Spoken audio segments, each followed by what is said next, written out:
যদিও গল্পের প্রাকৃতিক সৌন্দর্য ৯০ দশকের বাস্তবতায় লেখা, তবে এই দৃশ্যচিত্র আমার মনে উদয় হয়েছিল ২০২০ সালের ময়মনসিংহ জেলার গফরগাঁও উপজেলার ব্রহ্মপুত্র নদের চরাঞ্চলের এক সন্ধ্যায়। দ্বিতীয়বার সুযোগ পেলে আমি সেখানে অবশ্যই আবার যেতে চাই। প্রিয় পাঠক, আপনাকে অসংখ্য ধন্যবাদ গল্পটি পড়ার জন্য।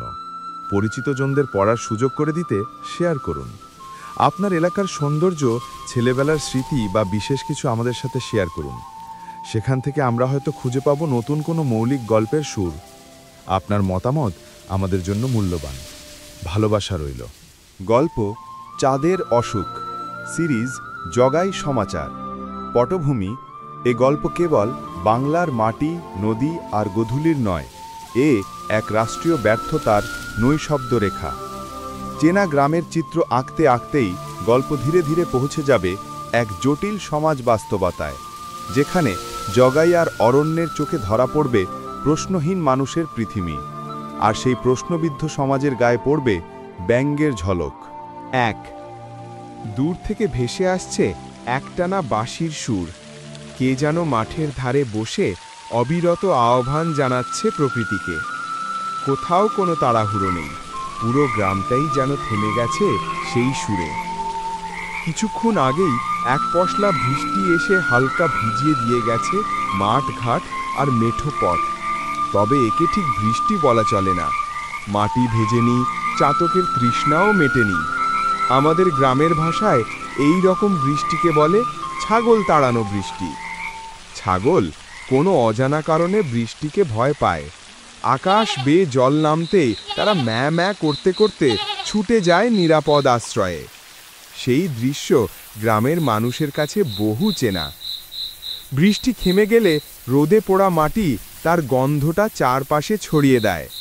সেই কাঁচা মাটির গন্ধ বাতাসে মিশে সৃষ্টি করে এক অদ্ভুত শান্তি। হালকা বাতাস বইছে, মাথার ওপর আকাশ ধোঁয়াটে রঙে মিশে যাচ্ছে। মাঠের খেলা শেষে কিশোর কিশোরীরা বাড়ির পথে। কোথাও কোনো তাড়া নেই, কিন্তু চোখে মুখে এক রাশ ক্লান্তি আর প্রশান্তি। রাখালেরা গরু মহিষ নদীতে স্নান করিয়ে ফিরছে। সেই সরু পথ যা গ্রামের দিকে যায়, বেঁকে বেঁকে অজগরের মতো। পথের দুধারে উঁচু, মাঝারি, ছোট গাছ, লতাপাতারা তাদের প্রেয়সীর মতো জড়িয়ে ধরেছে। ফেরার পথে গরুর খুরে ধুলো উঠছে। সেই ধুলোভিজা মুহূর্তটার নাম গোধূলি, যেখানে দিন শেষ হয় আর সন্ধ্যা এসে আশ্রয় নেয় পশ্চিম আকাশে।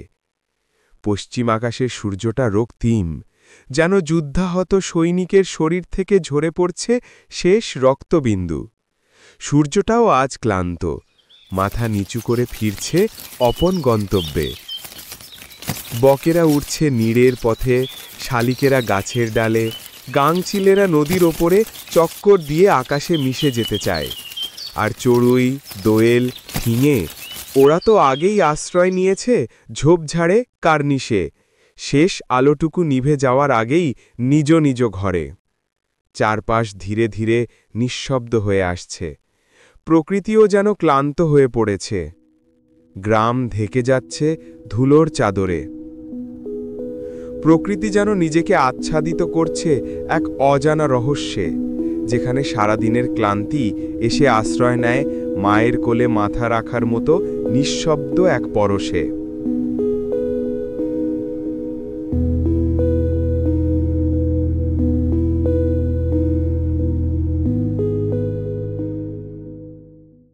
দুই।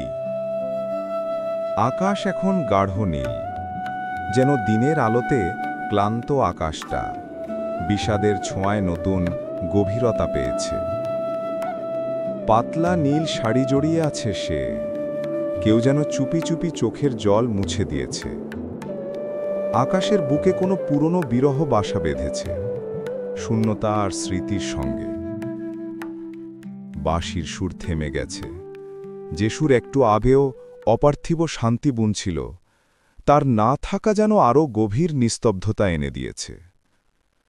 এই নিঃশব্দতার বুক চিরে ভেসে আসে মসজিদের আজান, আত্মার আরাধনার ডাক। হিন্দু বাড়ি থেকে ভেসে আসে শাঁখের ধ্বনি। ঈশ্বর যেন নিজ নিজ নামে মানুষকে ফিরতে ডাকছেন। এই সময়ের নাম সাঁঝবেলা। এ শুধু সময় নয়, অনুভবের স্তর। এখানে ডুবে গেলে নিজেকেই খুঁজে পাওয়া যায়। মায়েরা সন্ধ্যার প্রদীপ জ্বালান, সেই নিঃশব্দ আলো গোধূলির রেশ টেনে এনে ঈশ্বরিক পরশে ছড়িয়ে পড়ে প্রতিটা ঘরে। যেসব ঘরে বৈদ্যুতিক আলো আছে সেখানে তা শহরের মতোই জ্বলে, কিন্তু প্রকৃতির সাথে মেলে না। আর যেসব কুঁড়ে ঘরে প্রদীপ জ্বলে সেগুলো যেন দাঁড়িয়ে থাকে এক একটি জীবন্ত কবিতা হয়ে। বট ও অশ্বত্থ গাছ প্রহরীর মতো জেগে থাকে। তারা জানে সন্ধে মানে কেবল সময় নয়, অপেক্ষা, স্মৃতি আর ঘরের ভেতর উকি দেওয়া গোপন কাহিনী। পাতার ফাঁকে জোনাকিরা মশাল জ্বালে, নিশাচর পাখিরা ডানা ঝাপটে উড়ে যায়, যেন নতুন এক রহস্যের যাত্রা শুরু করে। সেই ডানাঝাপটার শব্দ বাতাসে মিশে জন্ম দেয় এক নিঃশব্দ উত্তেজনা, যার অর্থ না বুঝেও আমাদের হৃদয় ছুঁয়ে যায়। চাঁদের অসুখ, দ্বিতীয় পর্ব। জগাই সমাচার। ১। গফরগাঁও, ২০২০ সালের পূর্ণিমা রাত্রি। বিশ্ব আধুনিক থেকে অত্যাধুনিক হয়ে উঠছে। মানুষ যন্ত্রের মতো বাঁচে, বহমান, ব্যস্ত, কিন্তু শূন্য। হৃদয়ের জায়গায় মেশিন, অনুভবের জায়গায় ছাঁচ। প্রকৃতি তার পাশে থেকেও হয়ে উঠেছে বাহুল্য। তাকে কেউ আর ভালোবাসে না, শুধু ব্যবহার করে, যেন সে এক নীরব সেবিকা। প্রকৃতি নিশ্চুপ, তার ভালোবাসা নিঃশর্ত। তবে এমন উপেক্ষা অনেক সময় প্রতিশোধ হয়ে ফিরে আসে। ২০২০ সালের কোভিড-19 মহামারী সেই প্রতিশোধেরই সাক্ষী। শহর থেমে যায়, সভ্যতা স্তব্ধ হয়, মানুষ গৃহবন্দী। বিশ্ব দেখে প্রকৃতির তাণ্ডব, যেন মৃত্যুর মহাপ্রলয় চলছে। প্রকৃতি মাতা তার সন্তানদের নির্দয়তা দেখতে দেখতে নিজেই হিংস্র হয়ে গেছে। এই মৃত্যুর মিছিলের মাঝে অরণ্য অবস্থান করছে। গফরগাঁওয়ে প্রকৃতির কোলে নিঃসঙ্গ এক চরে, ব্রহ্মপুত্রের ধারে, নিম্ন জীবনযাত্রার স্বল্প কিছু মানুষের বসত, যেখানে তাদের প্রতিদিনের আয় ১০০ টাকারও কম। লোকমুখে গাঁথা আছে ব্রহ্মার যাযাবর এক পুত্র, যে স্বর্গ হতে মর্তলোক পালিয়ে এসে নদ রূপে যাত্রা করে। তার মাঝে বিরাজ করছে ঐশ্বরিক এক রূপ। কখনো সে শান্ত, আবার কখনো অশান্ত, কখনো আশীর্বাদ বয়ে আনে, কখনো বা অভিশাপ। ২। রাত গভীর হয়েছে। পূর্ণিমার চাঁদ এক রূপোর থালার মতো আকাশে ঝকমক করছে। নদীর গায়ে সেই আলোর প্রতিফলন যেন বুনে চলেছে রূপালী জাল। মৃদু ঢেউয়ের অপর এক অলিক স্বপন বুনন করছে। জল কেঁপে কেঁপে উঠছে। অরণ্য চাঁদের এই অপরূপ সৌন্দর্যকে মেনে নিতে পারেনি। সে চাঁদকে অসুস্থ ভাবতে শুরু করেছে। তার ভাষ্যমতে চাঁদ তার নিজের আলো বিলিয়ে দিতে দিতে ক্লান্ত। চাঁদের ব্যথা দেখে সে বলে ওঠে, ওই চাঁদ, তোর বুঝে কঠি অসুখ হয়েছে? চাঁদের অসুখ এক আত্মিক অসুখ, যেটা দেহ নয়, আত্মা কাঁপিয়ে দেয়। চারপাশ নিস্তব্ধ, কেবল মাঝে মাঝে কুকুরের ক্ষীণ ডাক, দূরের শেয়ালের হাহাকার, গাছের পাতায় বাতাসের মৃদু আন্দোলন। এই নিস্তব্ধতা এক ধরনের জীবন্ত ভাষা হয়ে ওঠে।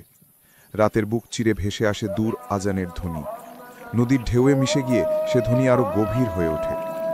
এই সব শব্দ মিলিয়ে গড়ে ওঠে এক অদৃশ্য সঙ্গীত, যেটা কানে নয়, অনুভবে বাজে, হৃদয়ের গভীরে ঢেউ তোলে। যে ঢেউ ব্রহ্মপুত্র নদের ঢেউয়ের সাথে মিশে একাকার হয়। অরণ্যের হৃদয়ও তেমন এক ঢেউ বয়ে চলেছে। অরণ্য বসে থাকে নির্বাক, নদীর দিকে তাকিয়ে। তার মনে হয় সে একজন পথহারা, ভুল করে পৃথিবীতে নেমে আসা কোনো নক্ষত্রের সন্তান, অজানা কোনো রহস্যের পিছু নিতে নিতে, কিংবা খেলার মাঠ থেকে দলছুট হয়ে নক্ষত্রদের পথ বেয়ে বেয়ে ভুল পথে ভুল সময় নেমে এসেছে এই মাটির জমিনে। আজ বহু বছর পর আকাশের তারা, চাঁদের আলো যেন তাকে ডাকছে, ফিরে আয়। নদীর ওপর আলো যেন তৈরি করেছে এক সিঁড়ি, যা তাকে নিয়ে যেতে চায় তার আপন ভুবনে, যেখানে তার নক্ষত্র মাতা কেঁদে বুক ভাসায় সন্তানহারা শোকে। ৩। গায়ের দিকের আলোগুলো একে একে নিভে গেছে। দূর দূরান্তে দুই একটা ঘর, ঘরে থাকা মানুষগুলো ঘুমে বিভোর। দূরে পুরনো বটগাছের টং দোকানে গ্রামের কিছু মানুষ, যারা মধ্যরাত অবধি শেয়ালের অত্যাচার থেকে বাদাম ক্ষেত পাহারা দেয়, তারাও চায়ের আড্ডা সমাপ্তি টানতে চাচ্ছে। ক্রমশ রাত গভীর হচ্ছে। তাদের কথাগুলো বাতাসে ভেসে আসছে তার কানে, যেন দূর থেকে তাদের অনুভবের ভাষা বাতাস তাকে বলে দিচ্ছে। এই আলো, এই জল, এই মানুষ, সব মিলিয়ে সে যেন শুনছে এক দীর্ঘ নিঃশব্দ গান, যা প্রকৃতির ভেতর দিয়ে বেজে চলে। ধীরে ধীরে বাতাসে নীরবতা ভর করেছে। মানবসৃষ্ট কোনো শব্দ এখন আর নেই। যা শোনা যায় তা প্রকৃতির একান্ত নিজস্ব। নদীর স্রোতের তীব্র কান্নার করুণ সুর যেন এক স্বর্গীয় তান সৃষ্টি করেছে। সময়ের কাঁটা মধ্যরাত। রাত তখন প্রায় 12টা। হঠাৎ করেই দূর থেকে ভেসে আসে এক বাঁশির সুর, স্বপ্নের মতো। সেই সুর সময়ের সীমানা ভেঙে অরণ্যের ভেতরে ঢুকে পড়ে। মনে হয় এটি কোনো পাপী আত্মার বেদনার গান, যেখানে প্রতিটি সুরে মিশে আছে শাস্তি ও মুক্তির আহ্বান। অরণ্য বুঝতে পারে না সেই সুর তাকে কোথায় নিয়ে যেতে চাইছে, কিন্তু সুরটার আকর্ষণ অপ্রতিরোধ্য। চাইলেও অবহেলা করা যায় না। এই সুর সাঁঝের আজানের পূর্বে খুব ক্ষীণভাবে সে শুনেছিল। কুকুরের তীব্র আর্তনাদে আকাশের শূন্যতা কেঁপে ওঠে। তবুও বাঁশির সুরের পাশে সেই ডাকও যেন ক্ষীণ হয়ে যায়। নিশাচর পাখিদের টুকটাক ডাকে, গাছের পাতায় বাতাসের হালকা নাচনে গড়ে ওঠে এক গোপন ভাষা, যেন প্রকৃতি ফিসফিস করে বলছে, তুমি কি প্রস্তুত? অরণ্য ভাবে এই সুর হয়তো কারো প্রার্থনা, কিংবা হয়তো এটা তার নিজেরই ভেতর থেকে উঠে আসা আহ্বান, যা এতদিন সে শোনেনি। চাঁদের আলো আরও গাঢ় হয়ে তার দিকে এসে পড়ে, যেন বলছে, চলো আবার ফিরে চলো, যেখানে আলো শুরু হয় সেখানে তোমার ঠিকানা। সে বসে থাকে। নিস্তব্ধতা তাকে ছুঁয়ে যায়। বাতাসে যেন গাছেরা ফিসফিস করে বলে, শোনো এসেছে। এই মুহূর্তে অরণ্য আর একা নয়। প্রকৃতি, নদী, পাখি, আলো, অন্ধকার সব মিলে তাকে ঘিরে ধরেছে। যেন কেউ তার হাত ধরে বলছে, এসো, তোমাকে একটা গোপন রাস্তা দেখাই, যেখানে কেউ কখনো হেঁটে যায় না, শুধু অনুভব করে। 4 অরণ্য এক ঘোরের মাঝে ছিল। সবকিছুই তার কাছে অবিশ্বাস্য মনে হচ্ছিল। পৃথিবী যেন সময়ের স্রোত থেকে বিচ্ছিন্ন হয়ে গেছে। তার পায়ের নিচে মাটি নেই, যেন ভাসছে এক শূন্যতার মাঝে। নিজেকে সে নতুন রূপে আবিষ্কার করছে, এক নতুন দৃষ্টিভঙ্গিতে। সে জানত না এটি বাস্তবতা নাকি কোনো স্বপ্ন। সময় যেন থেমে গেছে। সমস্ত পৃথিবী এক গভীর নিস্তব্ধতায় আচ্ছন্ন। গ্রামের প্রতিটি শব্দ থেমে গেছে। কুকুরের ডাকে আর শেয়ালের হাহাকারে কোনো অঙ্গীকার ছিল না। পাখিদের টুকটাক ডাকও সুরভিত আকাশে মিলিয়ে গিয়েছিল। বাতাসে কোনো সাড়া ছিল না। পাতাগুলো যা ঝরে মাটিতে পড়ার কথা ছিল, সে পাতাগুলোর অবস্থান যেন স্থির, শ্বাসরোধ হয়ে গেছে। এক অদৃশ্য শক্তি যেন প্রকৃতির সমস্ত শ্বাসের পথ বন্ধ করে দিয়েছে। তবে এই থেমে যাওয়া সময়ের মাঝেও চাঁদের প্রতিচ্ছবি নদীতে শূন্যতার মতো প্রতিফলিত হয়ে সজীব হয়ে উঠেছিল। সুরের ভেতর এক অতৃপ্ত ব্যাকুলতা ছিল, এক ধরনের অজানা আকর্ষণ যা পৃথিবীর সীমা ছাড়িয়ে মহাশূন্যের দিকে টেনে নিয়ে যাচ্ছিল। চাঁদের আলো এতটা তীব্র হয়ে উঠছিল যে সাধারণ মানুষের পক্ষে সেটি সহ্য করা অসহ্যকর হয়ে পড়ছিল। যেন চাঁদ নিজেই তার অসীম যন্ত্রণার প্রতিফলন হয়ে পৃথিবীকে আলো দিয়ে বিষাক্ত করে ফেলছে। অরণ্য উঠে দাঁড়ালো। তার শরীর বেয়ে ঘাম ঝরছিল, আর এলোমেলো ঝাঁকড়া চুলের গোড়া বেয়ে ঘাম তার চিবুক স্পর্শ করছিল। সে অনুভব করল সে এক কঠিন আঘাতে আক্রান্ত, এক অসীম শূন্যতার গহ্বরে পতিত হয়েছে। তার চোখে এক রহস্যময় ঝাপসা দৃষ্টি, যেন সে বুঝতে পারছিল না কোথায় সে চলে যাচ্ছে। কিন্তু তার ভিতর এক শক্তি ছিল, এক আকর্ষণ যা তার সব কিছু ছিন্ন ভিন্ন করে তাকে টানছিল। নক্ষত্রেরা একসাথে এক সুরে আহ্বান জানাচ্ছিল তার দিকে, তাকে ফিরিয়ে নেওয়ার জন্য, যেন তাদের মধুর সঙ্গীত তাকে প্রকৃতির এক অমোঘ পথে নিয়ে চলেছে। বাঁশির সুর আরও কাছে আসছে, এবার সেটা যেন তাকে নিঃশব্দে ডাকছিল। অরণ্য তাকে অনুভব করল। সুরের ধারায় এক অদ্ভুত মাধুর্য ও বিষণ্ণতা ছিল। সে অনুভব করল পৃথিবী আর পৃথিবী নেই। এ যেন এক ভিন্ন রকমের সঙ্গীত, যা সব সীমারেখা ছাড়িয়ে এক অবিনাশী শক্তির বুকে ধ্বনিত হচ্ছে। এমন সময় এক অবিশ্বাস্য ঘটনার সম্মুখীন হল অরণ্য। সমগ্র বিশ্ব যেন সংকুচিত হয়ে আসছে।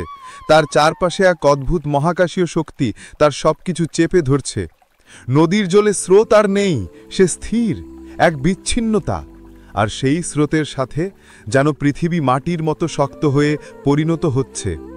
সব কিছু স্থির হয়ে গেছে, পৃথিবীও যেন এক বৃহৎ মহাশূন্যের দিকে পাড়ি জমাচ্ছে। অরণ্য ভাবে, এই বাঁশির সুর কি শুধুই এক সঙ্গীত? না, এটি যেন একটি বিশ্বজনীন আহ্বান, যা সমস্ত জীবন্ত ও মৃত, বাস্তব ও অতীত সব কিছুতে এক অদৃশ্য যোগসূত্র গড়ে তুলছে। পৃথিবী আর নক্ষত্রমণ্ডল, আকাশ ও মহাশূন্য সব যেন এক সুপ্ত চুক্তিতে আবদ্ধ হচ্ছে, যা প্রতিটি প্রাণীকে ফিরে যেতে ডাকছে। সে কোনো জাদুর মধ্যে ঢুকে পড়ে।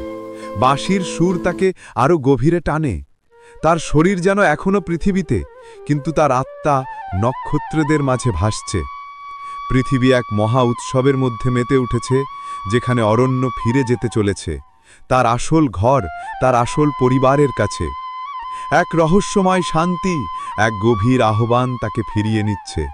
তার মনে একটি কথা গুঞ্জরিত হচ্ছিল, এই সুর, এই আহ্বান, এই পৃথিবী, এ সবই কি আমার ছিল না? আমি কি ভুল করে পৃথিবীতে নেমে এসেছি? গ্রহ, নক্ষত্র, ওরাই কি তবে আমার আপনজন? এভাবে অরণ্য এখন এক নতুন উপলব্ধির মধ্যে নিজেকে আবিষ্কার করতে শুরু করেছে। বাঁশির সুর তাকে টেনে নিয়ে যাচ্ছে এক নতুন বাস্তবতায়, যেখানে পৃথিবী, আকাশ, নদী সব কিছু একত্রিত হয়ে একটি মহাকাব্যিক দৃশ্য রচনা করেছে।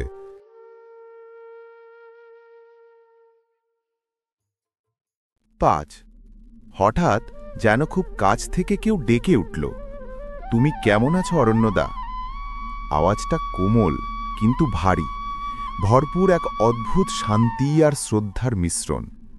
সেই কণ্ঠস্বর অরণ্যের ভেতর ঝড় তুলে দেয়। অরণ্য অবাক হয়ে চারপাশে তাকায়। কে? এই কণ্ঠ তো তার অতি চেনা, কিন্তু জীবনে সে এই কণ্ঠে কখনো নিজের নাম শোনেনি। তাছাড়া এই অজানা অচেনা গায়ে মধ্যরাতে তাকে ভালোবেসে ডাকবে বা কে? অরণ্য দাঁড়িয়ে আছে স্থির, নিঃশব্দ। চারপাশে নিস্তব্ধতা ছিন্ন করে দূরের পাখির ডাক, নদীর স্রোতের শব্দ আর এক নিঃশ্বাস ভাঙা জ্যোৎস্নার মাঝে। তার চোখ গেল নদীর কিনারার কাছেই, পুরনো শিরীষ গাছের ছায়ায় দাঁড়িয়ে আছে কেউ। তার মুখ দেখা যাচ্ছে না স্পষ্টভাবে। চাঁদের আলো তার চিবুক ছুঁয়ে যায়, কিন্তু চোখের দিকে পৌঁছায় না। সে পরেছে ধূসর ফুলহাতা শার্ট, নিচে হালকা রঙের জিন্স। হাতে ধরা সেই বাঁশিটা, যার সুর এতক্ষণ অরণ্যকে মোহে বেঁধে রেখেছিল। বাঁশি এখন স্তব্ধ, কিন্তু তার চারপাশে বাতাস যেন এখনো সেই সুরের মোহ বয়ে বেড়ায়। অরণ্য কিছু না বলে তাকিয়ে থাকে। বাঁশিটা তার হাতে ধরা, কিন্তু সুর এখন স্তব্ধ। নদীর স্রোতের সাথে সেই সুরের প্রতিধ্বনি এখনো মিশে যাচ্ছে। আশেপাশের অন্ধকার যেন হারিয়ে যাচ্ছে। এক অদ্ভুত শীতলতা ভর করছে চারপাশে। অরণ্যের কাছে এসে দাঁড়ায় সেই অচেনা মানুষটি, তার চোখের দিকে সরাসরি তাকিয়ে। অরণ্যকার পরিচয় বুঝে উঠতে পারে না, কিন্তু মনে হয় এ যেন কোনো পুরনো বন্ধু, যাকে সে হারিয়ে ফেলেছিল। তার চোখের মধ্যে এক বিশেষ দৃষ্টি ছিল, যেন কিছু বলতে চাইছিল, কিন্তু সে শব্দ উচ্চারণে অক্ষম। চাঁদের আলো তার মুখের ওপর পড়ছে, আর তার শরীরের ছায়া দীর্ঘ হয়ে নদীর বুকে ছড়িয়ে পড়ছে। অরণ্য এক পা এগিয়ে যায়, তারপর থেমে যায়। পৃথিবী যেন সেদিন তার দিকে তাকিয়েছিল, আর সে নিজে তার অস্তিত্বের এক গভীর সঙ্গীতে নিমগ্ন হয়ে পড়েছিল। ওই রাতের মাধুর্য যেন তার সমস্ত হৃদয়কে একসাথে জাগিয়ে তুলেছিল, কিন্তু সেই অচেনা মানুষটির মুখে আসন্ন অশুভতা ভেসে উঠছিল, যেন এক অতৃপ্তির ছায়া তার উপর লুকিয়েছিল। তুমি কি জানো অরণ্যদা? সে কণ্ঠস্বর আবার ভেসে আসে, একটু কম্পিত তবে মিষ্টি। এই বাঁশি কি তোমার একা শোনার জন্য ছিল? অরণ্য ধীরে ধীরে উত্তর দেয়, কিন্তু তার গলা যেন একটু কাঁপছে। এ সুর তো আমি জানি না, এটা কোথা থেকে এসছে? সে অচেনা মানুষটি হেসে ওঠে, তার চোখের ভিতর এক রহস্যময় হাসি ফুটে ওঠে। সে বলে, এ সুর তোমারও। তুমি যখন নিজেকে হারিয়ে ফেলেছিলে, যখন তুমি প্রকৃতির মধ্যে হারিয়ে গিয়েছিলে, তখন এই সুর নিজেই তোমাকে খুঁজে নিয়েছে। অরণ্য আর কিছু বলে না, শুধু মাটিতে তার পা ফেলে দেয়।